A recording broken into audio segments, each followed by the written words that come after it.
अब यहाँ पर ब्राह्मण ग्रंथों का संहिता के साथ संबद्धता देखते हैं। तो इसको हम यहाँ पर सरसरी निगाह से केवल देखते हैं, क्योंकि इस पर चर्चा जब विस्तार पूर्वक हम करेंगे वहां पर जाकर के समझ में विशेष रूप से आप ध्यान में रख पाएंगे। ऋग्वेद के 2 ब्राह्मण आपने देखा था, ऐतरेय सांख्यायन या कौशिकी, जिसमें कि ऐतरेय में 8 पंचिका, 40 अध्याय, 285 कंडिका है।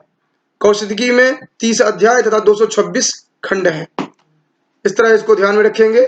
और फिर ऐतरेय में जो विषय वस्तु है वो भी यहाँ पर वर्णित किया गया है, जो कि प्रथम तथा द्वितीय पंचिका जो है उसमें अग्निष्टोम आदि की चर्चा की गई है। तृतीय चतुर्थ पंचम जो है वहां पर प्रातः मध्यान्ह कालिक सायंकालिक संदर्भित जो द्वादश सत्र है उनकी चर्चा की गई है। और 5वें 6ठे में पंचिका में द्वादश होत्र आदि जो है उनका वर्णन किया गया है। सप्तम में राजसूय की चर्चा की गई है।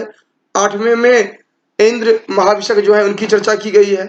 फिर इसी तरह अगर सांख्यायन की बात करें तो यहाँ पर सांख्यायन का विषय वस्तु जो है मूल रूप से वो रुद्र महिमा, विष्णु महिमा मंडन किया गया है।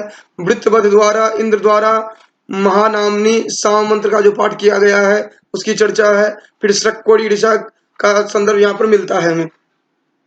अर्थात यहाँ पर आपने देखा जो कि अगर ऐतरेय ब्राह्मण की बात करें तो वहां पर मूल रूप से जो ये होम जो है इनकी चर्चा विशेष रूप से, और यहाँ पर रुद्र विष्णु आदि की चर्चा विशेष रूप से सांख्यायन में प्राप्त होता है। फिर इसके बाद हम देखते हैं जो कि यजुर्वेद में देखें तो यजुर्वेद की हम जानते हैं शुक्ल और कृष्ण 2 भाग हैं, जिसमें कि शुक्ल के कारण और माध्यम दिन है। माध्यम दिन कारण और माध्यम दिन 2 है, ये दोनों ही शतपथ पर उपलब्ध हैं। इसके बाद कृष्ण के अंतर्गत तैत्तरीय, मैत्रायणी, कटकपिष्टल को हम देखते हैं। शतपथ ब्राह्मण जो है इसमें प्रथम कांड से लेकर 9वें कांड तक समान विवेचन प्राप्त होता है। और माध्यम दिन कारण शाखा जो है इसमें पिंड पितृ को छोड़ करके शतपथ में यज्ञ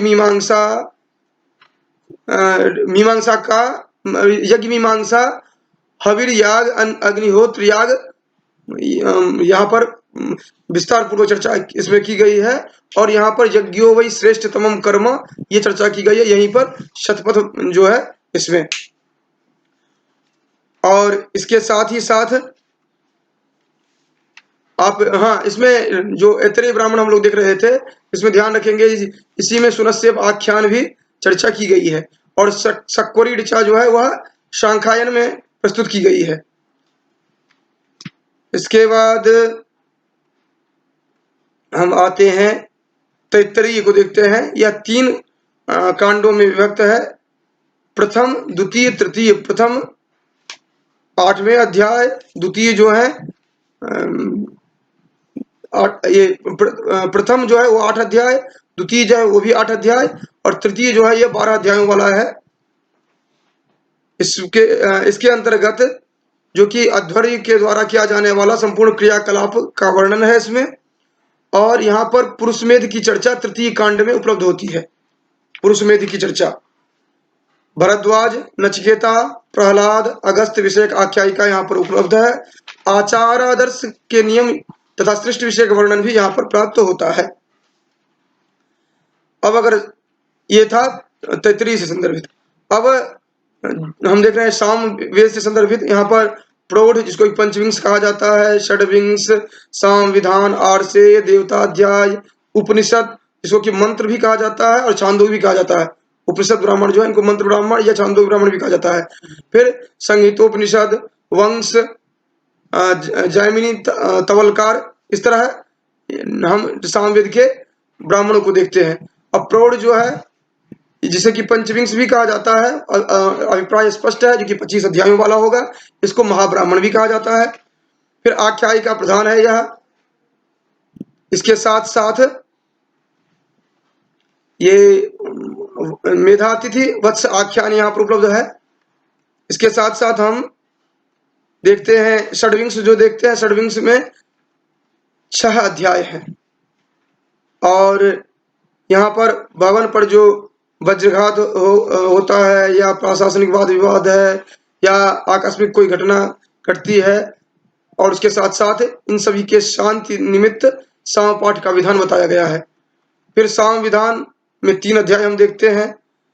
आरसेय देव उसमें मंत्र दृष्टा ऋषि जो है उनके नामों की परिगणना की गई है। इस तरह हम जो देख रहे हैं, चलिए इस तरह से हम देखते हैं। और उधर यजुर्वेद की अथर्ववेद की बात करें तो वहां पर केवल और केवल एक देखते हैं, गोपथ पैपलाद शाखा है। पैपलाद शाखा है जिसमें कि हम उसके अंतर्गत ही हम गोपथ को देखते हैं। हाँ, उधर जो चर्चा भी कर रहे थे हम उसके अंतर्गत देख रहे हैं जो कि छांदोग्य, ये सामवेद के जो ब्राह्मण हम देख रहे थे उसमें ही हम देखे थे छांदोग्य 10 प्रपाठात्मक है। प्रथम द्वितीय प्रपाठक में विवाहादि कर्म है और शेष 8 प्रपाठक जो है वो उपनिषद है। फिर संहितोपनिषद जो हम देख रहे हैं वो 5 खंडों में है, जो कि साम संहिता रहस्य को बताता है। फिर वंश ब्राह्मण जो है वहां पर वंश परंपरा की चर्चा की गई है ऋषियों की। अब आते हैं अथर्ववेद में। अथर्ववेद का पैपलाद शाखा के अंतर्गत जो गोपथ ब्राह्मण है, एक मात्र ब्राह्मण गोपथ ब्राह्मण है। इसको हम 2 भागों में देखते हैं, पूर्व गोपथ और उत्तर गोपथ। पूर्व गोपथ में 5 प्रपाठक, उत्तर गोपथ में 6 प्रपाठक। पूर्व गोपथ में 135 कंडिका, उत्तर गोपथ में 123 कंडिका।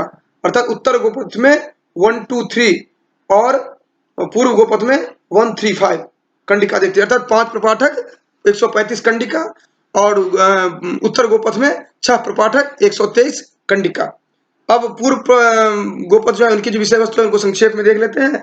पूर्व जो है इनमें सृष्टि प्रक्रिया का निरूपण किया गया है, ओंकार का जप फल बताया गया है, ओंकार विषय वस्तु के संदर्भ में फिर 36 प्रश्न प्रस्तुत किए गए हैं, गायत्री मंत्र को बताया गया है। उसके साथ साथ गायत्री मंत्र के संदर्भ में विशेष विवेचन प्रस्तुत किया गया है। फिर आचमन विधि को बताया गया है, ब्रह्मचारी के कर्तव्य को बताया गया है, ऋत्विज की भूमिका को बताया गया है, दर्श पौर्णमास, अग्नि, अश्वमेध, पुरुषमेध आदि की चर्चा की गई है। अब उत्तर गोपथ अगर देखें तो वहां पर दर्श पौर्णमास, काम्येष्टि चतुर्मास्य, फिर यज्ञ शरीर भेद, सोमस्कंद, उसके बाद प्रायश्चित्त, दर्श पौर्णमास आदि, फिर ऋतुग्रह, एकाह की चर्चा हम देखते हैं, फिर षोडशी की चर्चा, फिर अतिरात्रि, सोत्रामणि, सत्रयाग आदि की चर्चा हम देखते हैं 5वें और 6ठे किसमें 5वें 6ठे प्रपाठक में। इस तरह हम संहिता का ब्राह्मण के साथ संबद्धता को हमने देखा और इसको जिस तरह भी आप ध्यान में रख सकें, किस संहिता से कौन सा ब्राह्मण संबद्ध है, उस ब्राह्मण का विभाजन किस तरह हुआ है और वह ब्राह्मण उस ब्राह्मण में विषय वस्तु क्या है, ये विशेष रूप से हमें ध्यान में रखना है।